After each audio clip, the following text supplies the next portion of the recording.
अस्सलामुअलैकुम। आज के इस लेक्चर के अंदर हम सेल मेम्ब्रेन को बहुत डिटेल से स्टडी करेंगे और इस लेक्चर को कवर करने के बाद आपको सेल मेम्ब्रेन का each and every concept crystal clear हो जाएगा। सो चलिए स्टार्ट कर लेते हैं सेल मेम्ब्रेन को। पहले हम इसके अंदर कंटेंट को देख लेते हैं। हम chapter number 1 lecture number 9 cell membrane, इसके अंदर जो कंटेंट हमने डिस्कस कर लेना है history and nature, structure and composition. Structure के अंदर हम मॉडल को डिस्कस कर लेंगे, यानी यूनिट मेम्ब्रेन मॉडल या फ्लूइड मोज़ेक मॉडल, और इसके साथ साथ फंक्शन, और लास्ट में हम कुछ एमसीक्यूज को भी डिस्कस कर लेंगे। So let's start from cell membrane definition. Cell membrane is the outermost boundary of animal cell, while it's beneath in plant, bacteria, fungi and algae. यानी एनिमल का जो आउटरमोस्ट बाउंड्री होगा वो सेल मेम्ब्रेन होगा, और इस तरह plant, bacteria, fungi and algae, cell wall के बाद जो लेयर होगा वो सेल मेम्ब्रेन होगा। तो ये था सिंपल सा डिफिनेशन अबाउट सेल मेम्ब्रेन। अब हम इसके साइज पे आते हैं। सेल मेम्ब्रेन का जो साइज़ है वो 7 नैनोमीटर एंड डायमीटर है, जो कि एमसीक्यूज पॉइंट ऑफ व्यू से इम्पोर्टेंट है। आप लोग इस तरह भी याद कर सकते हो, सी मीन या सी फॉर 7, तो cell membrane 7 nanometer and diameter. अब हम आते हैं नेचर। जिस तरह हमने लास्ट लेक्चर में डिस्कस किया था about cell wall. Cell wall का नेचर क्या था? परमिएबल। इस तरह सेल मेम्ब्रेन का नेचर क्या? या तो सेमी परमिएबल, या सेलेक्चुअली परमिएबल, या डिफरेंशियली परमिएबल। लेकिन यहाँ पे एक बात नोट्स कर ले, अगर बायोलॉजी के अंदर नेचर, कंपोजिशन, साइंटिस्ट, हिस्ट्री इस तरह कोई टर्म आ जाए तो आप लोगों ने कंपेरेटिव स्टडी कर लेना है आसानी के लिए for MCQs point of view से। और इसके लिए सिंपलेस्ट तरीका ये कि आप लोग एक रजिस्टर ले लें छोटा सा, और इस पे ये पॉइंट्स नोट्स कर लिया कर लें। ओके, तो ये तक नेचर के लिहाज से। अब सेमी परमिएबल का मतलब क्या है? Semi permeable membrane are those membrane which allow ion और molecule to pass by diffusion process. तो इसको हम क्या कहेंगे? Semi permeable. यहाँ पे एक और वर्ड यूज हुआ है सेलेक्चुअली। सेलेक्चुअली का मतलब क्या है? यानी सिलेक्शन, यानी सेल ने सिलेक्शन कर लेना है मॉलिक्यूल को, आयन को, कि कौन किसको इजाज़त देना है और किसको इजाज़त नहीं देना है, यानी पास कर लेना है। इस तरह डिफ्रेंशिएट यानी डिफ्रेंशिएट कर लेना मॉलिक्यूल को या आयन को। तो ये था नेचर के लिहाज से सेल मेम्ब्रेन। अब हम कंपोजिशन पे आते हैं। सेल वॉल के कंपोजिशन को डिस्कस किया था। सेल वॉल के कंपोजिशन क्या था? सेलुलोज यानी पॉलीसेकेराइड। अब इसका कंपोजिशन क्या है? Protein, lipid and carbohydrate. लेकिन यहाँ पे जो डिफरेंस है वो किस चीज़ का है? परसेंटेज का। 60 to 80% हमारे पास प्रोटीन होगा। इस तरह लिपिड कितना परसेंट? 20 to 40%, और स्मॉल अमाउंट में कार्बोहाइड्रेट यानी 2 to 10%, जो कि एमसीक्यूज पॉइंट ऑफ व्यू से आप लोगों ने ये याद करने हैं। अच्छा, यहाँ तो तक हमारे पास सिंपल सेल मेम्ब्रेन का कंपोजिशन था। अब इसके बाद जो स्ट्रक्चर है एमसीक्यूज पॉइंट ऑफ व्यू से भी इम्पोर्टेंट है और एग्जामिनेशन पॉइंट ऑफ व्यू से भी इम्पोर्टेंट है। स्ट्रक्चर में हम 2 मॉडल को डिस्कस कर लेंगे, एक यूनिट मेम्ब्रेन मॉडल और दूसरा फ्लूइड मोज़ेक मॉडल। और इसके लिए ज़रूरी है कि आप लोगों को इसकी हिस्ट्री भी आनी चाहिए, और साथ साथ में साइंटिस्ट जिसने इंट्रोड्यूस किया था या डिस्कवर किया था मॉडल को। फर्स्ट वन मॉडल हमारे पास है वो यूनिट मेम्ब्रेन मॉडल। इसका हिस्ट्री क्या है, किस साइंटिस्ट ने डिस्कवर किया था, और इसका कंसेप्ट क्या है? Let's start. इसका हिस्ट्री जो है वो 1559, और जिस साइंटिस्ट ने इंट्रोड्यूस किया था उसका नाम है रॉबर्टसन। अब यूनिट मेम्ब्रेन मॉडल जो बाद में रिजेक्ट हुआ, इसका कंसेप्ट क्या है? यूनिट मेम्ब्रेन में हमारे पास ट्राइलेमिनर यानी 3 लेयर होते हैं। अगर मैं एक सिंपल से एग्जांपल से आप लोगों को समझाऊँ, फॉर एग्जांपल ये हमारे पास एक सैंडविच है, ऊपर जो पड़ा हुआ है प्रोटीन, इस तरह नीचे जो पड़ा हुआ है प्रोटीन, और दरमियान में जो लिपिड यानी ग्रीन कलर से शो हो रहा है यानी लिपिड। ये क्या हो गया? First layer, second layer and third layer, जो बाद मॉडल रिजेक्ट हुआ। उसके बाद एक न्यू मॉडल आ गया, वो था फ्लूइड मोज़ेक मॉडल। अब इसका हिस्ट्री क्या है? 1972, और 2 साइंटिस्ट ने इस पे काम किया था, एक था सिंगर एंड नाइकोलसन। 1972 में। और इसका कंसेप्ट क्या है फ्लूइड मोज़ेक मॉडल का? उसने कहा था कि a membrane is like a sea of lipid which protein are floating like this.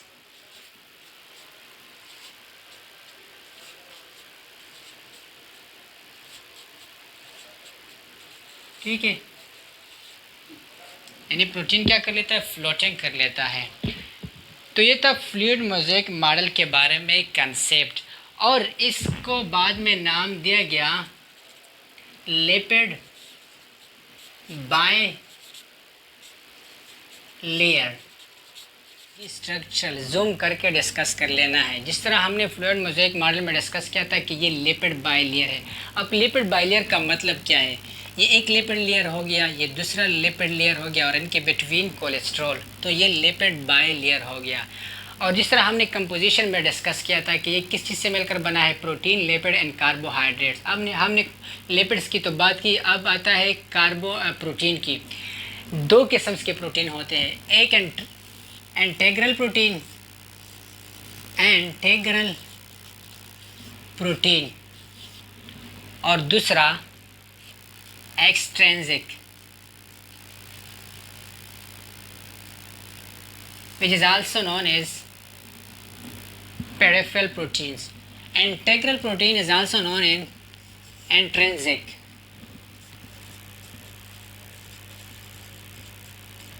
अब ये जो इंटीग्रल प्रोटीन होते हैं, ये दोनों लेयर को क्या कर लेता है? क्रॉस कर लेता है। और जो एक्सट्रिंसिक प्रोटीन होता है, ये सरफेस पे अटैच होता है। ये तो था प्रोटीन के बारे में इंफॉर्मेशन। अब नेक्स्ट वन हमारे पास कार्बोहाइड्रेट। दो किस्म के कार्बोहाइड्रेट्स होते हैं, एक ग्लाइकोप्रोटीन और दूसरा ग्लाइकोलिपिड्स। अब ग्लाइकोप्रोटीन क्या चीज़ है? जब प्रोटीन के सरफेस पे कार्बोहाइड्रेट यानी CHO अटैच होता है तो इसको हम ग्लाइकोप्रोटीन,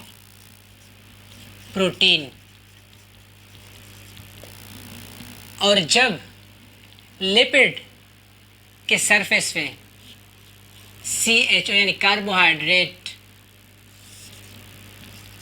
अटैच होता है तो इसको हम ग्लाइकोलिपिड कहेंगे। अब ये as a cell surface marker काम करता है, ग्लाइकोलिपिड एंड ग्लाइकोप्रोटीन। तो ये था detail structure of cell membrane. अब लेट्स सपोज मैं एक प्रैक्टिकल एग्जांपल आप लोगों को देता हूँ। फॉर एग्जांपल ये हमारे पास क्या है? हनीकॉम्ब स्ट्रक्चर है। अब ये जो ऊपर लेयर है, ये वाला, एक ये लेयर हो गया और दूसरा ये वाला, तो फर्स्ट वन लेयर ये और ये दूसरा वाला, और इनके बिटवीन क्या होता है? कोलेस्ट्रॉल। तो ये था practical example of cell membrane. यहाँ पे हमने एक और वर्ड लिखा हुआ है फास्फोलिपिड, जो कि लिपिड बाय लेयर का एक यूनिट है। फास्फोलिपिड में दो चीज़ें हैं, एक हेड और इसका टेल। हेड जो होता है ये क्या होता है? पोलर, यानी वाटर सोलेबल।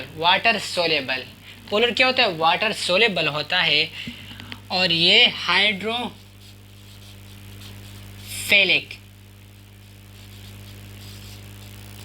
इन नेचर होगा। इस तरह टेल क्या होगा? नॉन पोलर यानी नॉन सोलेबल इन वाटर या इनसोलेबल इन वाटर। और इसको हम हाइड्रोफोबिक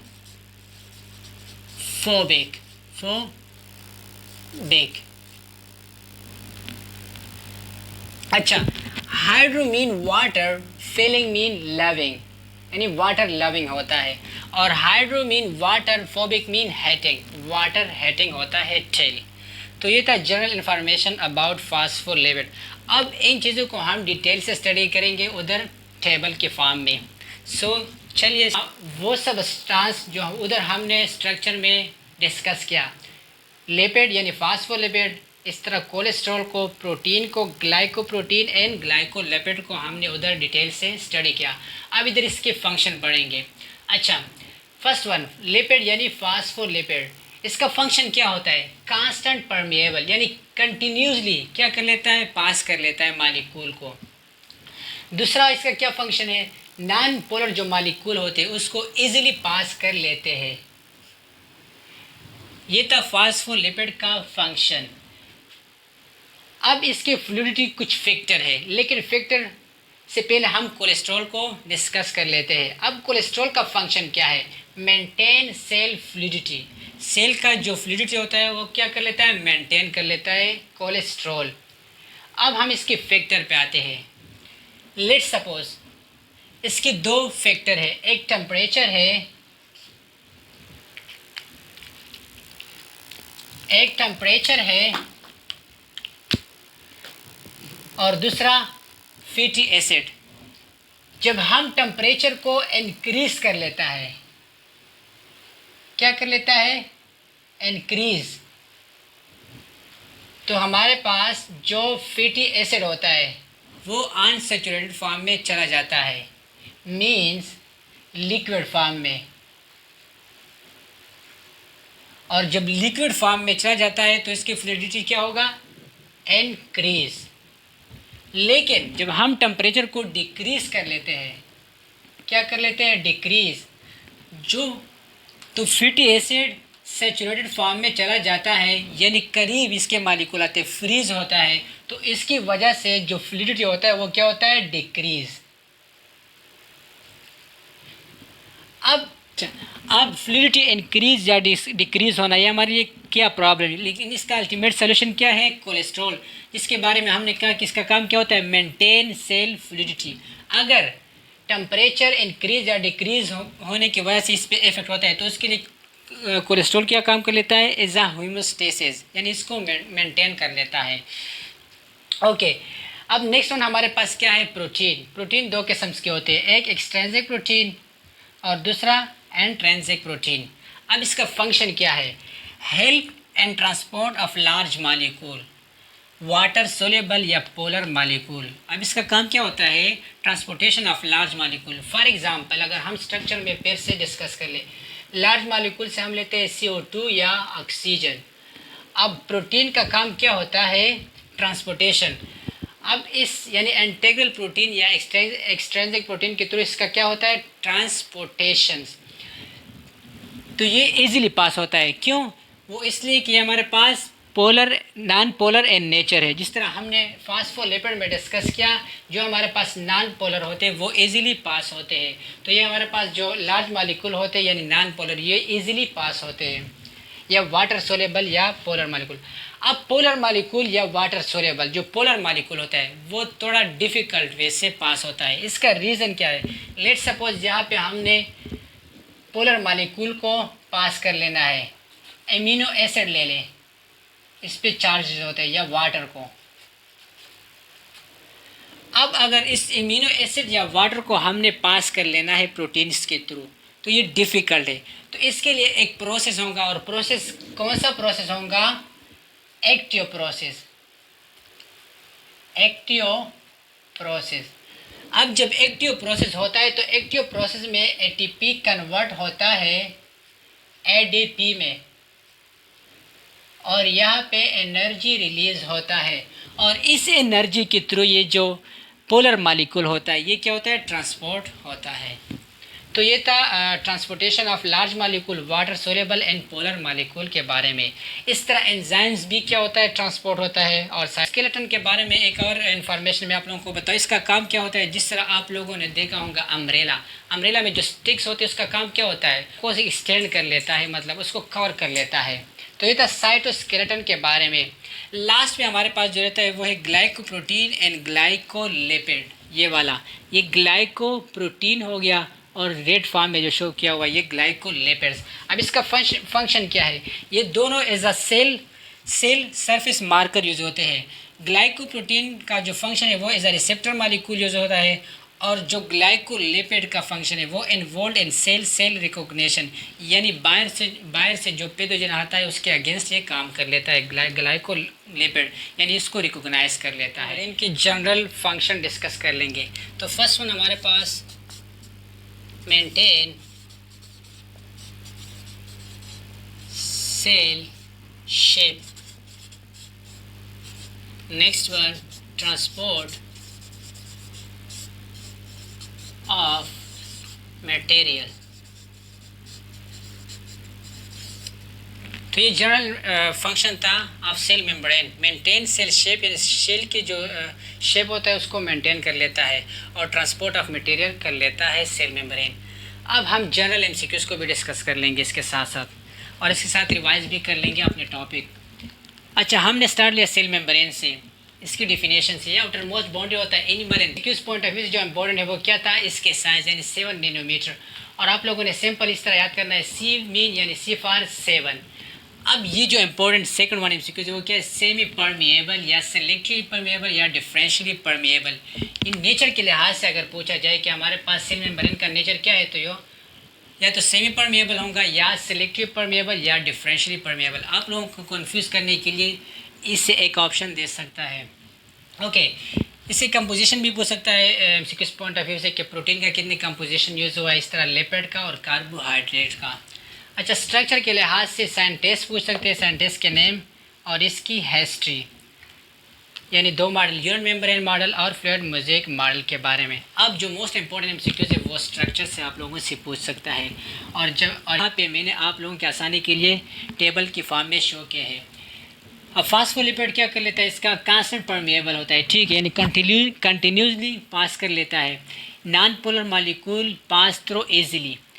अब कोलेस्ट्रॉल का फंक्शन क्या है, जो most important MCQs point of view से है, मेंटेन सेल फ्लूइडिटी, यानी वो कौन सा कंपोनेंट है जो सेल फ्लूइडिटी को क्या कर लेता है, मेंटेन कर लेता है, तो क्या होगा, कोलेस्ट्रॉल।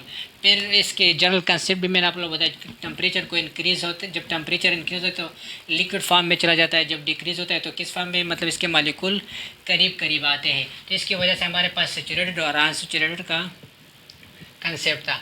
ओके, फिर प्रोटीन के बारे में हमने डिस्कस किया, एक्सट्रिंसिक और इंट्रिंसिक।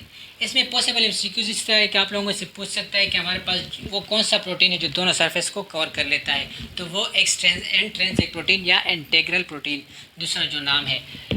अब इसका फंक्शन में आप लोगों से पूछ सकते हैं कि इसके फंक्शन क्या है, प्रोटीन पूछ सकता है कि एक्सट्रिंसिक और इंट्रिंसिक का फंक्शन क्या है, तो help in transport of large molecule, water soluble polar molecule, enzyme and cytoskeleton and all of this. तो आप लोगों ने ऑल ऑफ दिस को मार्क कर लेना है। फिर glycoprotein as a receptor molecule काम कर लेता है एमसीक्यूज पॉइंट ऑफ व्यू से, और glycolipid involve in cell recognition. तो एमसीक्यूज में आप लोगों से पूछ सकता है कि हमारे पास सेल रिकॉग्निशन में ग्लाइकोप्रोटीन इन्वॉल्व है या ग्लाइकोलिपिड, तो ग्लाइकोलिपिड्स इन्वॉल्व होता है। अगर आप लोगों से पूछा जाए कि लिपिड बाइलेयर का यूनिट कौन सा है, तो वो क्या है, फास्फोलिपिड। अब फास्फोलिपिड के 2 पार्ट्स है, एक हेड है और एक टेल है। इनके अकॉर्डिंग भी आप लोगों से एमसीक्यूज पूछ सकता है कि हमारे पास जो हेड होता है वो क्या होता है, पोलर इन नेचर, और इस तरह ये हाइड्रोफिलिक होता है, और इस तरह जो टेल होता है ये नॉन पोलर होता है, यानी इनसोल्युबल इन वाटर, और ये हाइड्रोफोबिक है। तो ये general MCQs point of view से कंसेप्ट था। इंशाल्लाह नेक्स्ट लेक्चर में हम साइटोप्लाज्म के बारे में डिस्कस कर लेंगे। Thank you for watching.